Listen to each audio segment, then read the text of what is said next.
வாங்க வணக்கம். Thursday lunch recipe வடை போட்ட மோர் குழம்பு எப்படி செய்யறதுன்னு பார்க்கலாம். 1/2 லிட்ரு தயிர் எடுத்து கடைஞ்சி வச்சுக்கோங்க. தண்ணி சேர்க்க தேவையில்ல. கொஞ்சம் புளிப்பாக இருந்தால் நல்லாயிருக்கும். 1/4 டீஸ்பூன் மஞ்சள் பொடி, பெருங்காயம், உப்பு சேர்த்து கலந்து வச்சுக்கோங்க.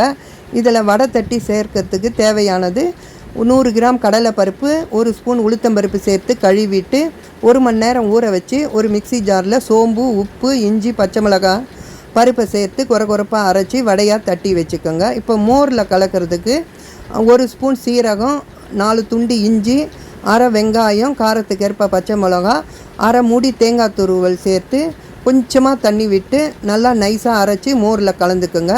இப்போ இது ஒரு வெறுமானலில் இந்த கலவையை சேர்த்து கைவிடாமல் கலக்கணும். அதுதான் முக்கியம். இல்லைன்னா திரிஞ்சிடும் மோர். லைட்டாக நுர கட்டி வரும்போது ஸ்டவ் ஆஃப் பண்ணிவிடுங்க.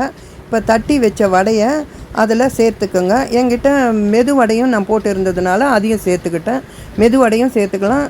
இந்த மாதிரி தட்டி மசால் வடையும் சேர்த்துக்கலாம். இப்போ 1 ஸ்பூன் தேங்காய் எண்ணெயில் கடுகு, காஞ்ச மிளகாய், கறிவேப்பிலை சேர்த்து தாளித்து போட்டுக்கோங்க.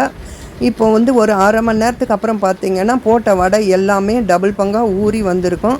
இது சாதத்தில் விட்டு சாப்பிட்றதுக்கு அவ்வளோ அருமையாக இருக்கும். நீங்களும் உங்கள் வீட்டில் இதே மாதிரி செய்து பார்த்து எப்படி வந்ததுன்னு கமெண்ட்டில் சொல்லுங்கள். தேங்க்ஸ் ஃபார் வாட்சிங்.